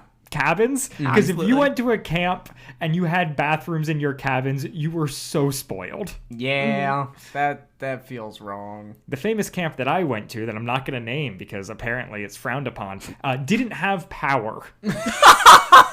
That was a whole thing with the camp, is that there was an outlet in the girls' bathroom for them to plug their hair dryers into, and there was there were outlets in the kitchen for the timers on the clock and for the refrigerator, and the rest of the camp was powerless. Oh my gosh. That seems like a health and safety concern. Look, the camp is no longer there. For a multitude of reasons, apparently. But it was the best. I loved it. Yeah, everything was gas lamps, man. Wow. I believe And flashlights. And like you'd walk in the dark down a long path to get to the bathroom in the middle of the night. Or if you're a guy, you just go out behind the cabin. Yeah. Wing it. But I'm pretty sure my second year at camp, our girls' cabin did have a built-in bathroom, because I think it was one of the cabins for, like, the older girls who were getting their periods. So having to go and, like, walk to a public bathroom during that time, not fun. yeah. Things I wouldn't consider, but like, yeah. right, So like, I don't know Didn't that the happen boys. in El Faro too? I sure did get my period at El Faro, and I got to use the indoor showers. They had hot water. Absolute win for me, guys. Love that Yeah. for you. I mean, we showered in a tarp shack while wearing swim trunks. Yep. Yes, we woke up every morning to your screams. I took one shower out there, and then a couple of us ended up getting our periods, because that's how girls are. And they were like, oh, you can use the indoor showers. And I'm like, yes, this is such a win. I didn't even know they had indoor showers. They're in the basement. They're hidden. Do you just think the girls didn't shower all week, Andrew? No, the girls. The other shower. I thought girls they were used on outdoor. a different shift. Well, Yeah, I yeah. guess, yeah. Yeah, they were. There The were girls some. had a different shift outside. Yeah. Girls were in again, the bathing afternoon, suits. and guys were in the morning. Anyways, I don't know where we are with the prank war, but they're going to the bathroom in the middle of the night apparently is how we got here. So Connie does go to the bathroom and she hops on the radio. Marcy is not there. Goggles has the radio because... So did Marcy cross the bridge to meet him, and then she must have hopped the creek. Right, so she hopped it. What was she going to do on the way back? Be like, after you? Yeah, no, that was the plan. She's going to be like, I'm scared. You go first, big strong Mion.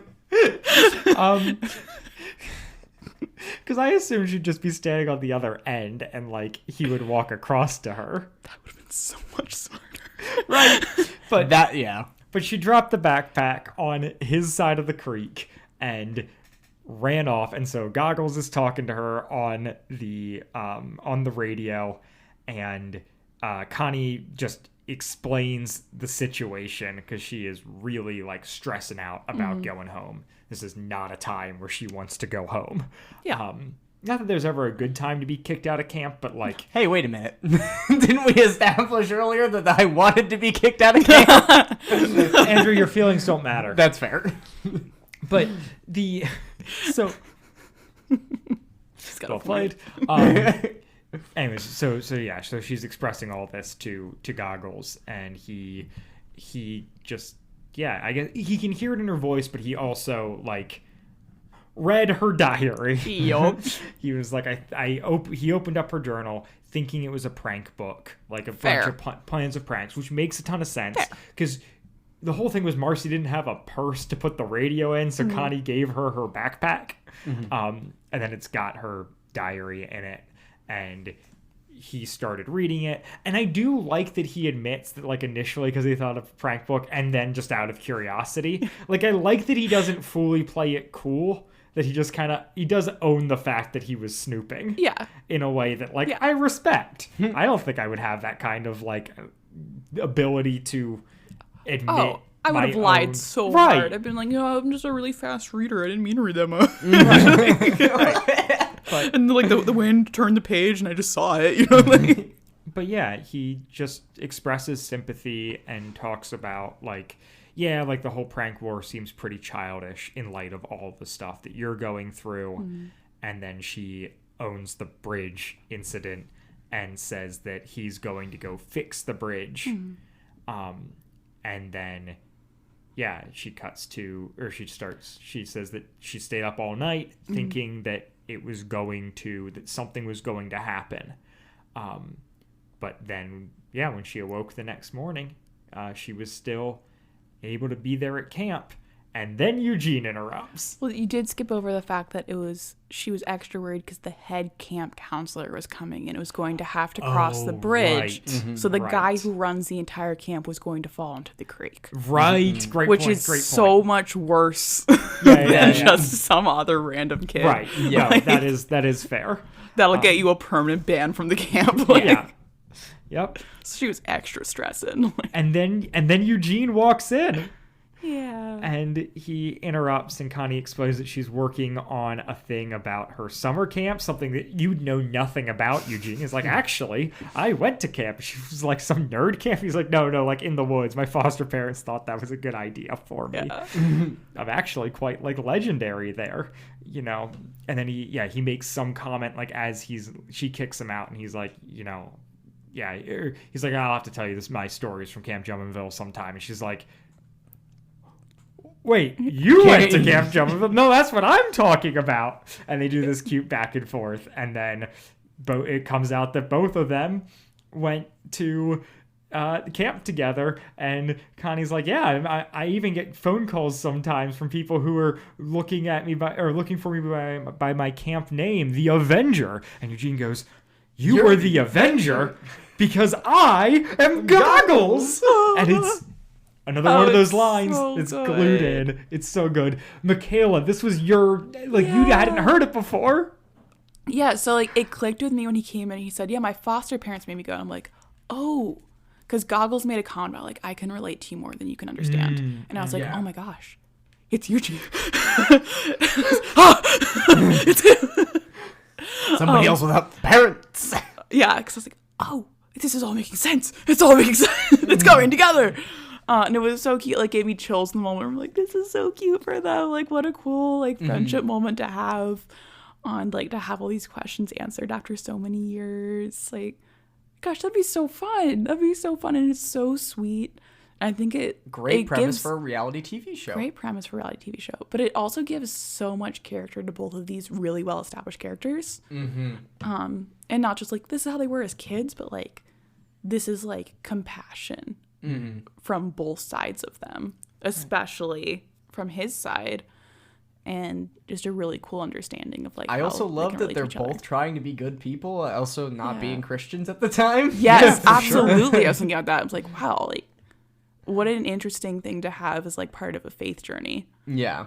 Well, and it's not like that was really an angle that they were going for this episode, but I feel like if it was a different writing staff, they might have tried to shoehorn that angle more into it, but right, there should have been like in a lot like the way a lot of these things go, like it feels like, oh, there was going to be like some kid who was at the camp who was a Christian or whatever, but it's like, no, we're allowing for this meeting of two characters who have been established for so long that like started out not with like kind of a weird power dynamic and not really being peers and have really become like close friends over all this time. Eugene like went away and got married and has now returned, and this is and then they Connie realize has that done like nothing. it's fine. It's not fine. Get her out. Connie only has one story. Well, it has two story arcs. She becomes a Christian in the first year of the show, and then she almost gets married. And that is it. No other Connie storylines. Please do Well, better for our there's girl. stuff with her sister now Sure, that's there true. is. There. in New Okay. Odyssey. Good point. There is Jules stuff, but too little, too late, in my opinion. Yeah. But yeah, it's so cute to have this, and it's also like I don't know, like I love an origin story. Yeah. I love like a magician's nephew or whatever, and like having that here, even though it's not like fleshing anything out really. It's more just kind of like Easter eggy, but like Totally I love Easter eggy. that they have this. Yeah, like I would absolutely love to find out with like a really close friend that we had this like weird fight years ago or like dynamic that we never knew about. That's so fun. Or even just like realizing earlier like, oh, we all shared these experiences at camp together. Right. Even though we weren't all like good friends at that point. Oh, I And don't think didn't- I particularly liked Andrew at that time. Yeah, that's not surprising. And actually, you and I weren't really friends until We were not. after like I graduated from high school. So Yes. yeah. So truly, we had a similar moment of Yeah. all being at camp together. We knew each other, but we weren't Absolutely. like friends. I knew who each of you were, but like I would never have walked up to either of you to start a conversation. Unless that was about Matthew, but then it would have been Even like, then, where's Matt? I wouldn't want to hear it. No. you would have flipped me off and thrown But, like, something at me. Why on earth would I know? So this is great, and then Eugene gets super excited and like wants to hear the end of the story. Yeah. Well, no. So before he does that, Connie asks him to flesh stuff out because she was looking for him and never found him. And he's like, oh, here's the rest of the story. He goes into, and like when we get to go back into the scene, and it's him talking to Mr. Sherman, who is, this is the wildest casting of this episode, okay? Ooh. So Mr. Sherman is voiced by Alfonso Freeman. Yes, I heard his name in the credits. That is Morgan Freeman's son. No. No. Huh. And then, right? So you have that. Eugene is voiced by John Charles Morris, who is the voice of Andy in Toy Story. Wow. Yes. Wow. What? Yup.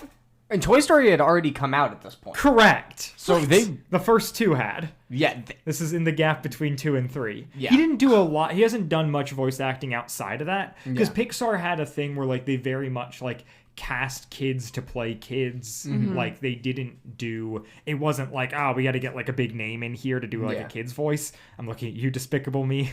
Look, I mean, like I love Miranda Cosgrove as much as the next person, but like that is wild. yeah. Yeah, that's fair. Some might say a mistake. But like so in between Toy Stories 2 and 3, he came on this show and voiced a young Eugene. Love That's that for you. amazing. I mean, he was And probably I hanging looked that around up Salami like Studios. prior to him popping on to the show, and I was like, then I was like, oh, I can hear it. Especially like him over the walkie-talkie has like a very like, Yeah. but so good, so cool, wild. It's the only episode of Adventures in Odyssey he was ever in, and I just felt like I really had to call attention to that. Absolutely. That is bonkers. But yeah, so he reveals this trap to Mr. Sherman. And then admits to partial responsibility. Which where- I love. I knew what he was going to do. I remembered it. I didn't know whether he was going to fully own it or what. But the fact that he just said, I was partially responsible. Right, like I was responsible to events leading. He does the very like Eugene, like long-winded. I was responsible to events that might have led to this prank, and then he's just like, "Look, were you like did you set the prank? And he said, I have to at least claim partial responsibility. And then the guy just sends him home. Yeah, he's like, pack your bags, go home. It's like an interesting, like, I see a lot of lying without lying. And this is like telling the truth without telling the truth. Love it. Very fun. Sure. And yeah. very accurate to his character, Yeah. like you're saying. But yeah, just it's another one of those moments where it's like, oh, he's being a really good, mature person right here. Yep. And like you said, before he's a Christian, before he even thinks about any of that. Yeah. Right. And just this thing of showing like people are still good people that I think a lot of Christian media skips out on very often. And like the fact that this is right, he's a kid who's had to grow up somewhat quickly, and so there's that as well, where it's like it kind of makes sense that he's a little bit more mature, but you also, it's kind of, I don't know, it's kind of incredible that that this is not a Christian camp. Yeah. Because it wouldn't have necessarily made sense for either of them in their story arc. You could have ham-fistedly wrote it and we all would have been like, yeah, sure, whatever. But the fact that that's not the text, that there is literally no like moral to this story. It is truly just like, we're gonna flesh out some stuff about like these people as kids. Yeah, it's like and a that's canon gonna be adventure. really fun, right? Yeah. And that's gonna be really fun for you guys. But like, we don't need to do it. And but also we are setting a good example for how to act as kids. We are dealing with divorce in a way that feels very real. Like we are not.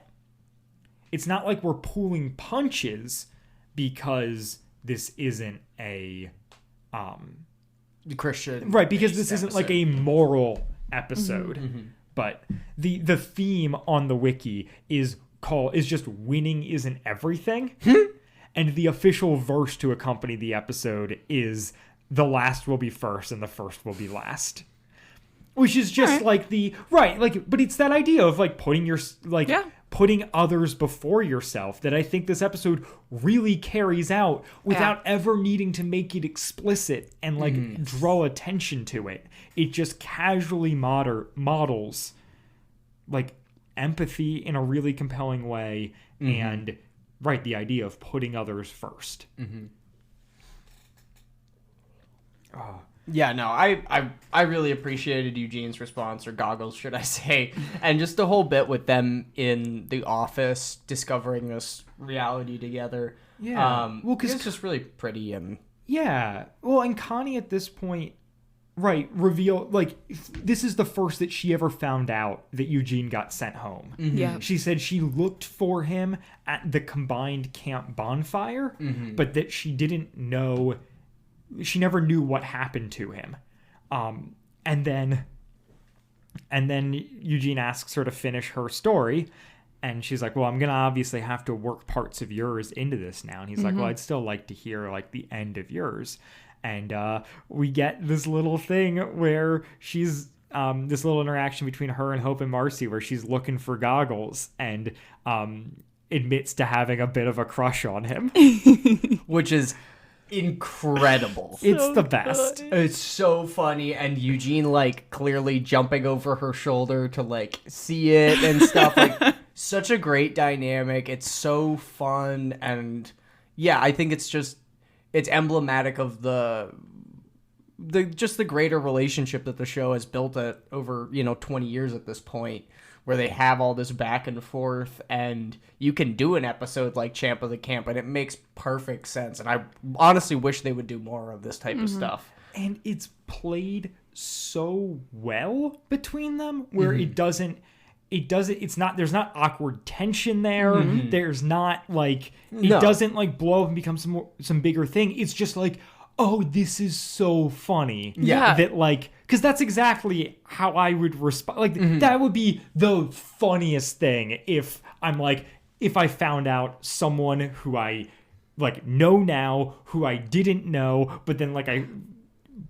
I find out that like, oh, we actually did know each other for a bit and like they had a crush. Like that's, I would love that news. Absolutely. Like that's amazing. And I think, the rather than it being her like, being "Oh, like, you this is can't tell our anyone, secret." and him being like, that's fine, like, it's gonna be our secret, and then immediately like except I gotta go tell Wit. Yeah. And, like, him running out of the room to go tell Wit is so perfect in character, and I love that they went that way rather than him just like teasing her a bunch about it. Like, it's the perfect end of this episode, and that was Will Ryan entirely. Yeah. Really? The episode was supposed to end with Eugene just giving her a hard time, Yeah.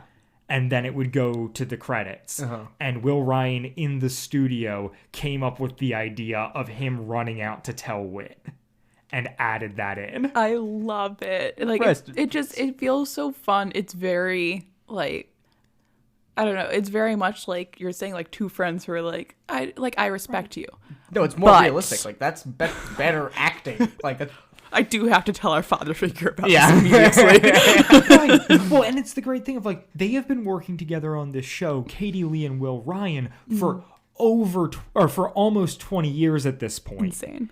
So it's just like they both know their characters so well, Yep. understand the dynamic between those characters. Like, Kathy Buchanan and Nathan Hubler are doing great work on the script, but also so much of this is like every time we're coming out of the story back into the framing device, I'm reminded of how good Will Ryan and Katie Lee are and how great of a dynamic they've established. So and it's just, it's fantastic.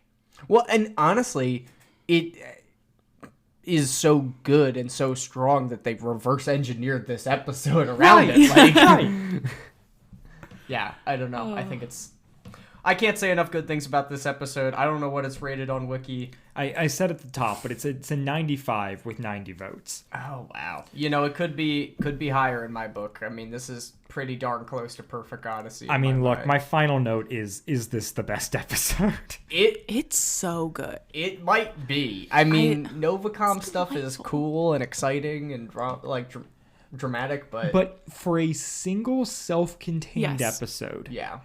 The thing is, this episode doesn't work if you don't have all the history of the show and these characters. Yes. Like, I think it's still decent, but what really makes it transcend is that we've known these people for so long before this happens. Yeah.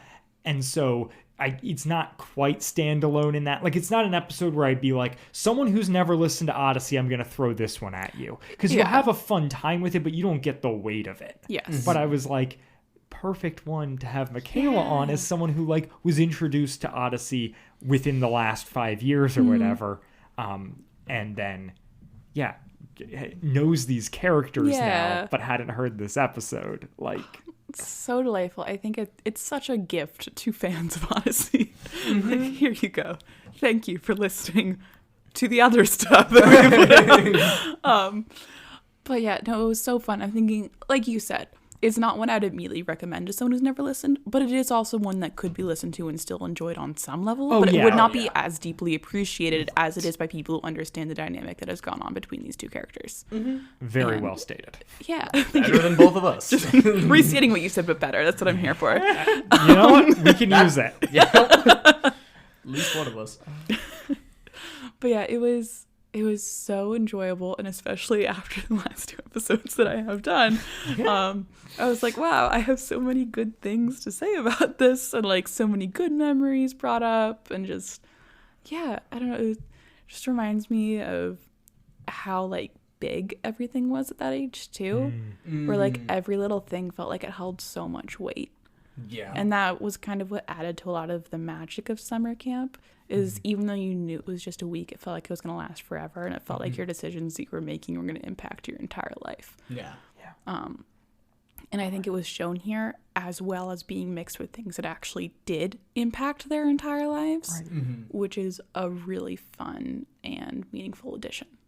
Yeah, the fact that this is the story that Connie, all these years later, is like, this will establish where I was at before Odyssey. Like, we've got to talk about this, and it contains a pivotal moment in her life of finding out about her parents' divorce, even though, like, she knew about, like, I love that too. I love that it's not something that catches her off guard. Yeah. That it's, even though it's coming at a horrible time. And it's, like you said, so dumb. But like, Terrible decision. but the fact that she had enough intuition to know that this was coming, like that it didn't catch her up, whether that was explicit conversations or just being a kid and absorbing everything. I love that they seed that in as well. And yeah, it's such a fun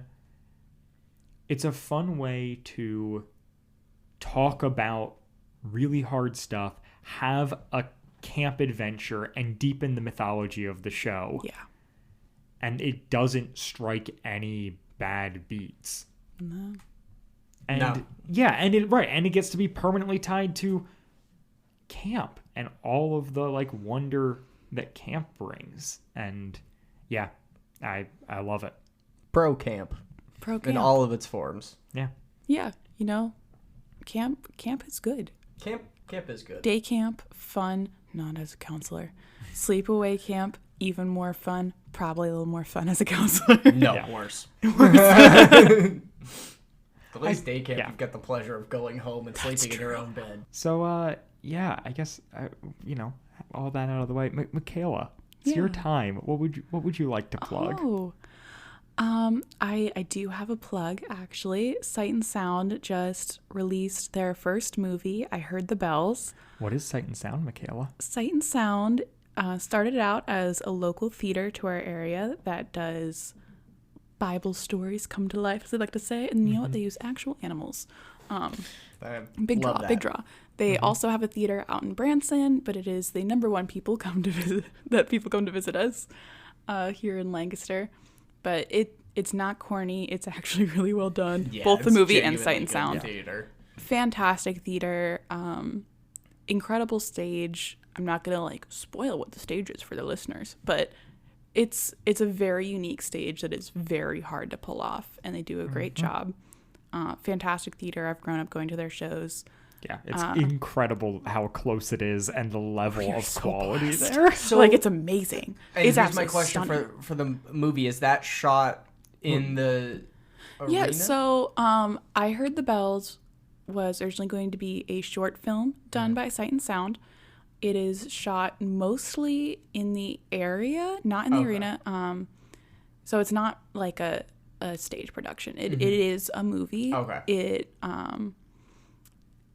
It is about the poet whose name I am blanking on, Henry Wadsworth Longfellow. Oh. And the struggles he went through partway through his life with his family and his faith journey.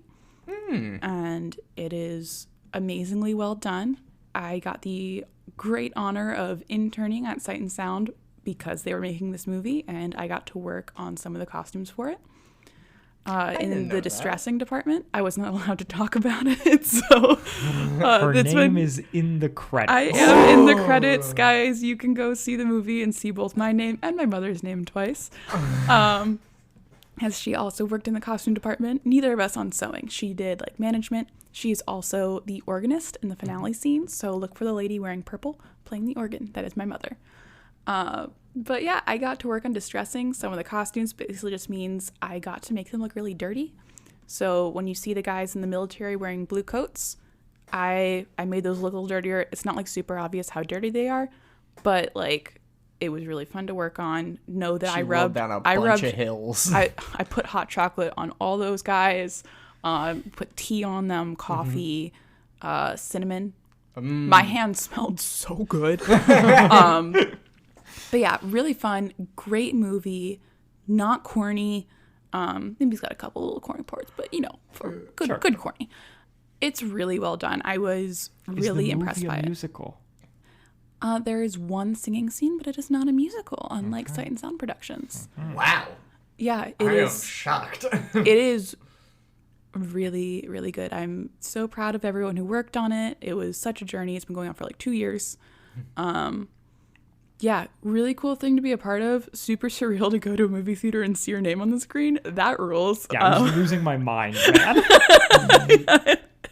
It's so cool. It is so cool. So I don't know if you do happen to go and see it. It's in select theaters. I want to say until the 10th, and then it'll be available other places eventually. Probably But, church libraries. Probably church libraries. But if you see it, take a picture of my name and send it to me because I think it's so cool. And I'm so full of myself. Yeah, we'll put links to the show, but also to your Twitter in the bio. Please People tweet can me. send stuff your way. But yeah, please go see the movie, support it. Yeah, it was a really cool endeavor by Sight and Sound, and it will hopefully not be their last movie. But yeah, shot like all locally in the area.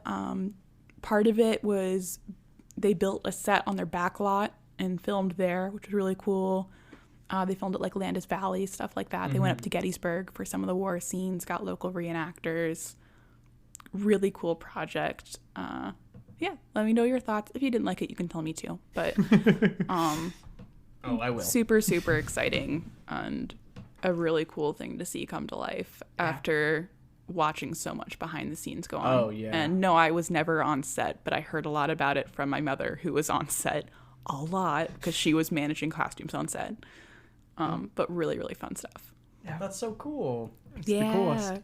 It's so cool. I worked on a movie, guys. I know. Yeah. Good for you. Living Dylan's dream, honestly. Amen. Also, if you go to our store on TeePublic and buy designs that are by M3 Creations, that's Mikayla. That's me. She's sitting here right next to me, and her designs are cool. I'm wearing one of them. Thanks. Mm-hmm. I'll make more merch for you guys soon. You're allowed to have a busy life. It's okay. Yeah, It's okay. haven't done a drop in a bit, but Yeah, and thank you so much for being on the show. it has been an absolute delight. Even more of a delight than previously. I would have said as always, but I don't know how true that statement is. But it's really fun recording with you guys. Thank you for having me on, and please invite me again. Please. Absolutely. The door is wide open. Yay! Never closes. If you want to replace Andrew at some point, I'm open to it. What? And thank you folks at home for listening. We will be back in a week with another episode, probably another guest. You know how we do it this time of year. So have a good one. Bye, guys. Bye! Wadfam Chalk Pod is a presentation of the Lidditz Podcast Co-op. This show is a fan podcast and has no official affiliation with Adventures in Odyssey or focus on the family. As such, the copyright is ours under Creative Commons. Follow the podcast at WadFamChalkPod on Twitter and Instagram, or email us at wadfamchalkpod@gmail.com. The Champ of the Camp was hosted by Dylan Weaver and Andrew Acebo, with special guest Mikayla Moeller. It was edited by Dylan Weaver. And I'm Nathan Haverstick, hoping you'll join us again next time for more of the Wadfam Chalk Pod.